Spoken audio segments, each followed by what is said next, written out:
Hi, everybody. Today we are talking about forgiveness. How do you forgive? So whether or not there's somebody in your life that has hurt you, they have harmed you, whether intentionally or unintentionally, forgiveness is incredibly important. But a lot of my clients will say, well, how do I actually do that? So whether or not you are holding on to something, whether it is a coworker, it is a client, it is a family member, it is a friend, it is a neighbor, it is somebody, somewhere in your circle, there's somebody that has really hurt you.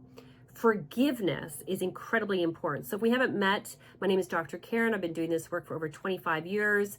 We work with families. My doctor's in family systems, marriage and family, and we also do leadership development for companies. And so we have a really unique skill set because we teach leadership emotional intelligence to both families and organizations. And so forgiveness, you might be like, where does forgiveness fit into this? Well, forgiveness is under that umbrella of emotional well-being. And so everything that we do as an organization is either to help grow businesses, develop relationships, both at work and home, and also to really enhance your well-being, your emotional well-being. And so forgiveness fits under this bucket. So let's do a little bit of a deep dive. And one of the things I want you to think about, there's kind of like four main stages, kind of like a fifth one I'll kind of throw in there as well. I'm going to walk you through the stages. But the best way that I'd encourage you to do, get a pen and paper, and I encourage you to think about somebody that you are holding on to anger. So really kind of think about a real person, because, it's one thing for us to intellectually learn these tools, but it's a whole other game when we actually kind of really think about somebody in our life. So think about that person. I'm sure we can all think about somebody. So think about that person. And then I'm going to kind of walk through these different stages around how to get ourselves to forgiveness. So the first stage can be denial. A lot of times, certainly when we work with clients, most of them, they're calling our office because they're not in denial. They're very aware of where they're at kind of in the second stage. So I tend to kind of skip over that first stage because usually people aren't at that stage when they come and they call our office.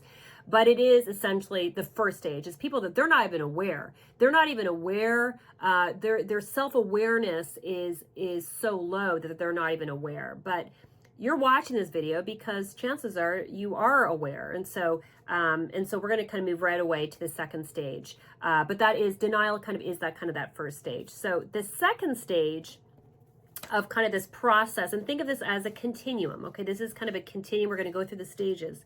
The second stage is anger. Okay, it's anger. And this is really important because if we do not deal with our anger, if we don't really process and allow ourselves to feel angry, if we don't allow ourselves to go there, you know what happens? It sits inside of us. And if it sits inside of us, you know what happens? We become bitter. We probably all know that person that they are bitter. So something has happened in their life, they have been mistreated, and they feel bitter. And we don't want to do that because all of a sudden that person is chained. Okay, they are chained in terms of their emotions with whatever that situation is. So we do not want that.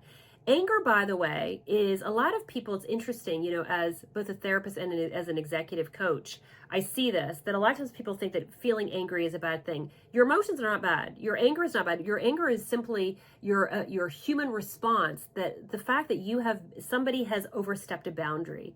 And that's why you're feeling angry. It is okay for you to feel angry. If somebody has stolen from you, if somebody has mistreated you, it is okay to feel angry. And so you want to kind of acknowledge it, but you don't want to stay there. Because like I said, if you stay in that angry stage, it can turn into bitterness. And that's when you really get chained.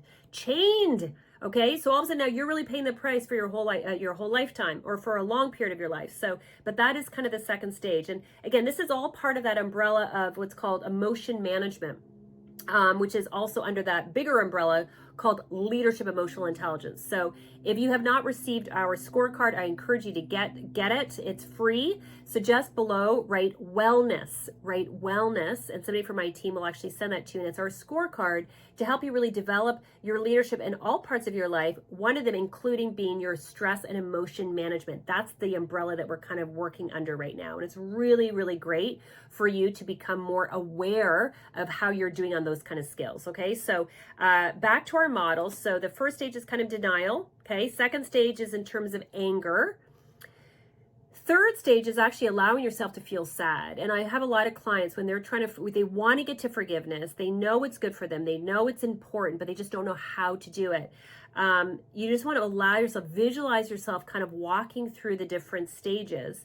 Allow yourself to sit in the sadness. I encourage journaling for a lot of clients, writing things out, getting that emotion out on paper, I find really helpful. Same thing with sadness.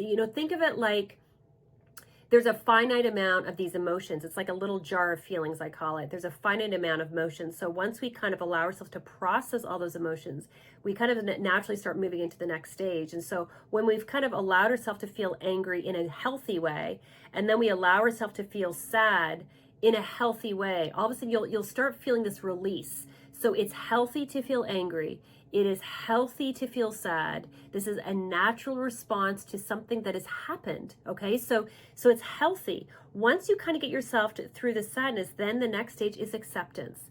And it's what I call radical acceptance. I would say in my years of practice, 90% of most situations where somebody really is angry, they've been mistreated, about 90% is unintentional. Somebody has done something that has really hurt or harmed somebody else, and they have real feelings about it, but it wasn't done on purpose. It wasn't done maliciously. It was done accidentally. They just didn't realize.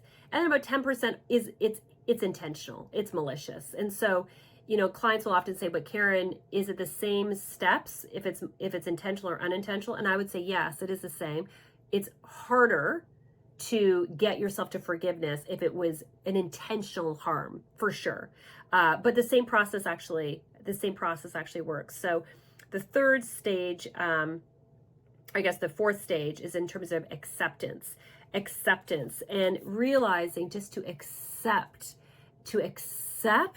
what you cannot control, to accept that the situation happened, to accept, and again, by this point, you've kind of worked through the denial, the anger, the sadness, and accepting. It's kind of like, it's almost like your exhale. It's almost like allowing yourself to realize, I'm going to have radical acceptance for this person. I'm going to have radical acceptance for myself that maybe I didn't set up boundaries or I didn't respond in the best way.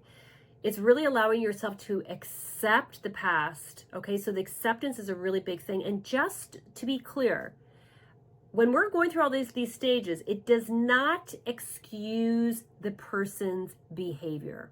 It does not excuse the other person's behavior. You are not condoning the behavior.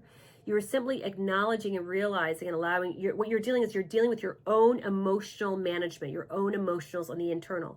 You want to take care of yourself on the inside, because if you don't, it's going to impact you. So getting yourself to that fourth stage of acceptance, radical acceptance.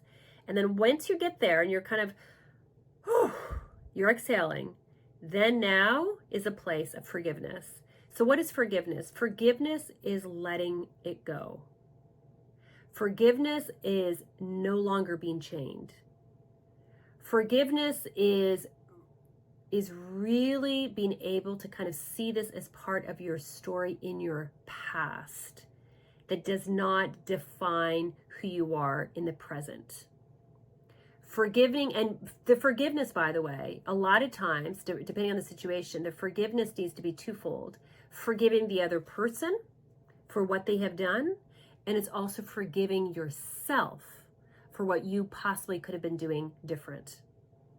Forgiveness is like these chains that are broken. And forgiveness is a choice. It is a process and a choice. And trust me, I have done this process for over 25 years with clients. Everything that I teach, I try very hard to apply everything to myself, to my family. These are tools that work. Is this process easy? No. Is it possible? Yes. Is it liberating, empowering? Will it set you free? Yes. And so my encouragement is really try to think about how you can kind of walk through that process, go through the different stages, allow yourself to feel the different stages. And a lot of times with forgiveness, a person's not even reconnecting or doing this with that other person. This is all their own internal work. This is about you and your own emotional management, your emotional wellness that I was talking about. That's why you set free. You're no longer thinking about it. You're no longer dwelling on it. You're no longer chained. You are free. That's what forgiveness is. Forgiveness is setting yourself free. And you can do this. You can do this. You can do this, but we do need to be intentional about it. So again, the stages: denial, anger, sadness, acceptance, forgiveness, which what I describe as freedom. So I hope you've enjoyed this. If you haven't gotten our scorecard, write down wellness below. Somebody from our team will send it to you. Make sure you like our YouTube channel. Make sure you check out some of our other YouTube videos that we've done. If you've got an idea that you would love me to cover, make sure that just write down your suggestion. That's how we gather all of our suggestions for these videos. So looking forward to seeing you at one of our other videos.